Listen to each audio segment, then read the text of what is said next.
El Señor esté con vosotros. Lectura del Santo Evangelio según San Juan.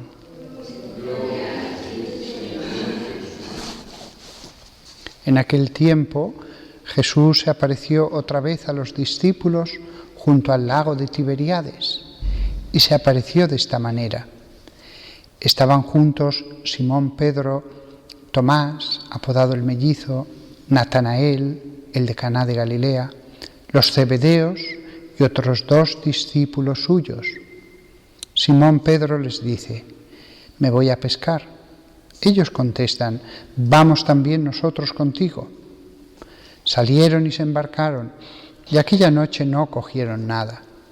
Estaba ya amaneciendo cuando Jesús se presentó en la orilla, pero los discípulos no sabían que era Jesús. Jesús les dice: «Muchachos, ¿tenéis pescado?». Ellos contestaron: «No». Él les dice: «Echad la red a la derecha de la barca y encontraréis». La echaron y no podían sacarla por la multitud de peces. Y aquel discípulo, a quien Jesús amaba, le dice a Pedro: «Es el Señor». Al oír que era el Señor, Simón Pedro, que estaba desnudo, se ató la túnica y se echó al agua. Los demás discípulos se acercaron en la barca porque no distaban de tierra más que unos 200 codos, remolcando la red con los peces. Al saltar a tierra ven unas brasas con un pescado puesto encima y pan. Jesús les dice: «Traed de los peces que acabáis de coger». Simón Pedro subió a la barca y arrastró hasta la orilla la red repleta de peces grandes, 153. Y aunque eran tantos, no se rompió la red. Jesús les dice: «Vamos, almorzad». Ninguno de los discípulos se atrevía a preguntarle quién era, porque sabían bien que era el Señor. Jesús se acerca, toma el pan y se lo da, y lo mismo el pescado. Esta fue la tercera vez que Jesús se apareció a los discípulos después de resucitar de entre los muertos.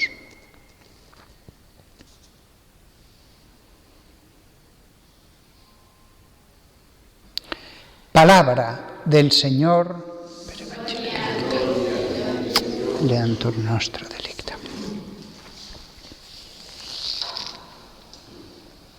Estos días, en la misa, la Iglesia quiere que leamos las apariciones de Jesús a los apóstoles, a los discípulos, apariciones de Jesús todo el tiempo, la alegría de la resurrección, todas las apariciones que aparecen en todos los evangelistas.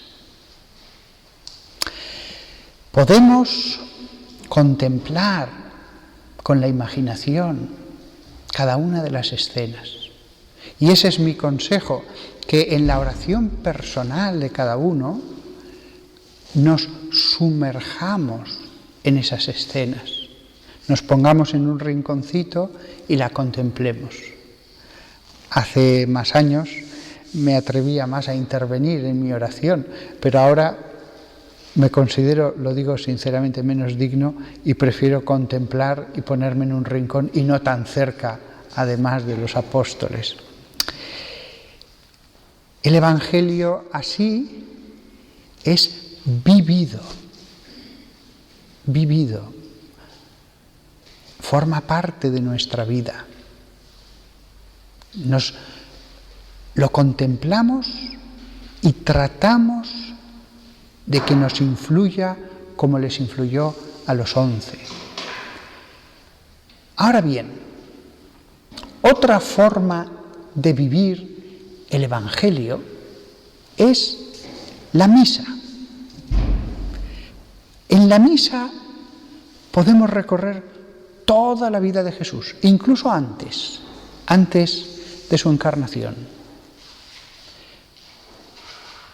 Y sobre todo, hoy me quiero fijar en un momento del que he hablado en muchos sermones, la conmixtio. Una parte que a mí mismo me había pasado muy desapercibida hasta que empecé a reflexionar parte a parte. Reflexionar sobre la conmixtio es muy lógico ahora, en Pascua. Veréis. En la Santa Misa no solamente hay aparición de la presencia de Jesús, sino que por el pecado del hombre hay separación de las dos especies. Por el pecado del hombre se derramó la sangre de Cristo. Y para que hasta el fin de los tiempos, hasta el juicio final, quede memoria de este hecho tremendo, Dios quiso que la consagración de su cuerpo se hiciera bajo dos especies. Con lo tanto, no es solamente la presencia, es la presencia separada en el símbolo, para que, estando siempre presente a través de dos símbolos, presente realmente, pero simbolizado en el pan y en el vino, el cuerpo y la sangre, se haga memoria, recuerdo de que esa sangre se derramó. Ahora bien, la misa va avanzando como avanzó el Evangelio y se llega a un momento en que se produce la conmixtio. Después de orar, después de prepararnos, mucho tiempo, si la misa es la vida entera de Jesús, incluso antes de la encarnación, recordemos que hay una parte larga de liturgia de la palabra, etc. Es larga hasta la conmixtio porque, aunque en sí desde el derramamiento de sangre hasta su resurrección pasaron menos de 3 días, sin embargo, ese tiempo tiene una densidad espiritual, teológica, tan grande que es como si el tiempo se detuviera.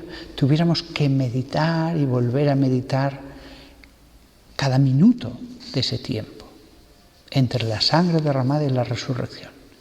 Pero después de oraciones, de ritos, la doxología que se eleva el pan y el vino, Padre Nuestro, etc., llega el momento en que el sacerdote toma una partícula y lo que se separó vuelve a ser unido. Lo que se separó por el pecado de los hombres, por la voluntad de Dios, vuelve otra vez a ser unidad. El pan se derrama dentro del cáliz, se echa a caer dentro del cáliz. Fijaos que para los judíos la sangre era símbolo de la vida. Lo dice el Antiguo Testamento, en la sangre está la vida. Ellos veían que si se le quitaba la sangre a un ser humano, moría. Entonces, para ellos la sangre es símbolo de vida. Cuando voy a arrojar la partícula del cuerpo seca dentro del cáliz, allí abajo está la vida, el alma de Jesús, el alma llena de vida de Jesús. El cuerpo murió, pero el alma no. Y entonces el alma es grandiosa, es como un mar de vida, y el cuerpo cae en un mar de vida. El alma se vuelve a unir al cuerpo. Y además, la fórmula, porque está mandado por la Iglesia que cuando el sacerdote realiza esa operación, diga et conmixtio corporis et sanguinis Domini nostri Jesu Christi fiat accipientibus nobis in vitam aeternam. Esta mezcla del cuerpo y la sangre de Jesucristo sea para nosotros que la recibimos para la vida eterna. Pues bien, hay un momento en mitad de esa fórmula que dice fiat. fiat accipientibus nobis. Fiat, lo mismo que la Virgen María le dijo cuando vino a su seno. Pues lo mismo pasa, hay un fiat de Dios a la resurrección. Jesús por sí mismo dice, resucito, soy Dios. El cuerpo está muerto, no puede hacer nada. Pero por su naturaleza divina, la segunda persona, Él mismo se resucita. Él mismo se vuelve a poner en pie. Por sí mismo. Resucito. Sin embargo, también es verdad que el Padre dice que resucite y el Espíritu Santo dice que resucite. Lo mismo que la encarnación sucedió con el asentimiento del Espíritu Santo y le acompañó el Espíritu Santo a María, en la resurrección de nuevo el Espíritu Santo asiente y acompaña. De manera que ese fiat que se dice en cada misa, en el momento en que se mezcla el cuerpo con la sangre, a mí siempre me recuerda al fiat de María. El fiat de María, que también es un fiat de Dios, fiat, hágase, de Dios también, de Dios y de la Virgen, tiene ese otro momento en el que Dios dice, Jesús también dice, hágase la resurrección.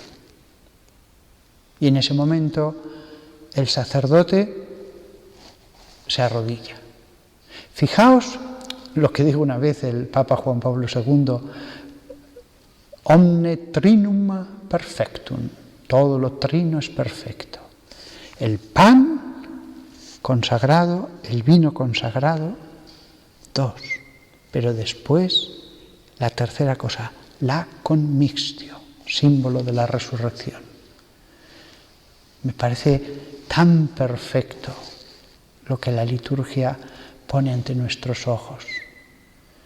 El sacerdote se arrodilla solo ante la consagración, después de la consagración. El sacerdote se arrodilla solo por tercera y última vez después de la resurrección, como hicieron los apóstoles en el cenáculo.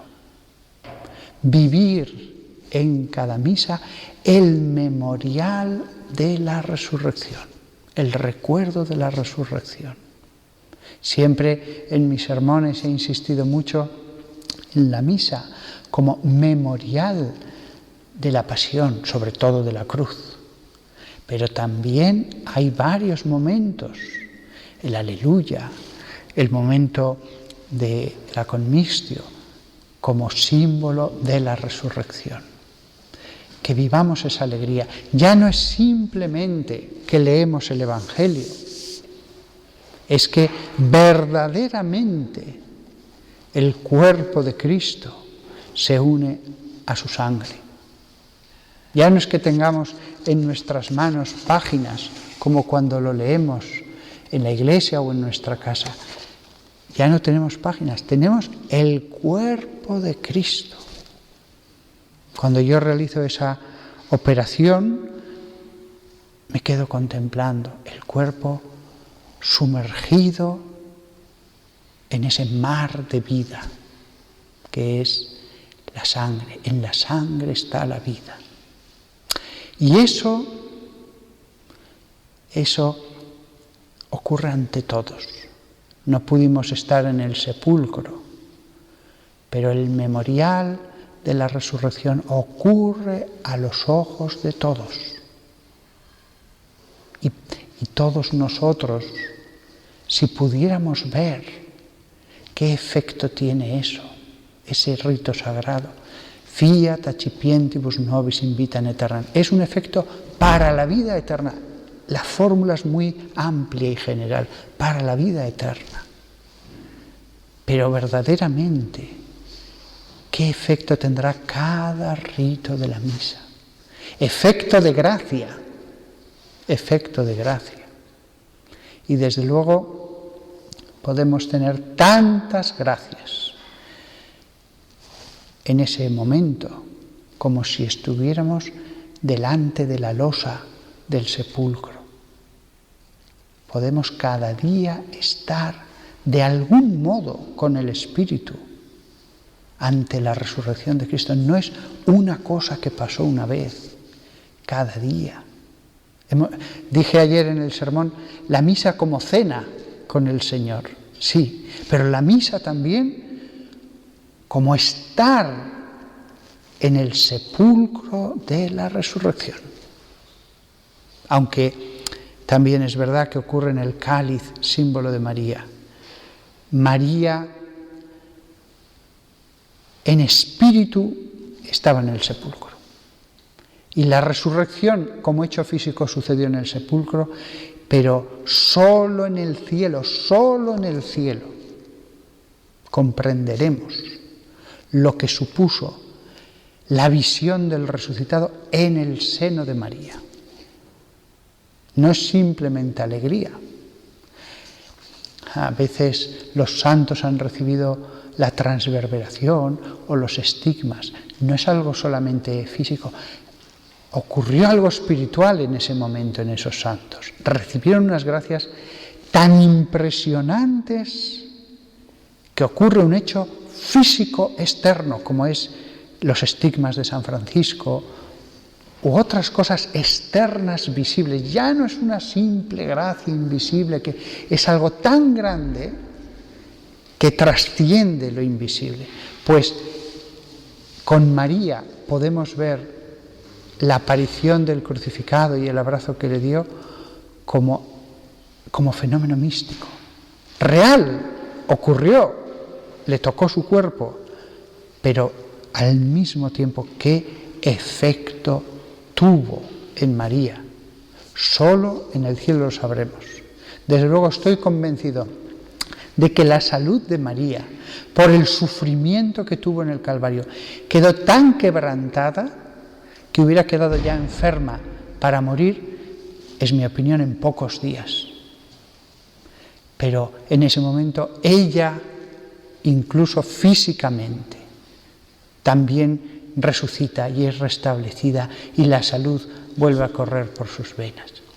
Todo esto en rito lo vamos a tener delante de nuestros ojos en esta misa. Que cada uno aproveche según el vaso de su alma y según el amor que haya alrededor de ese vaso.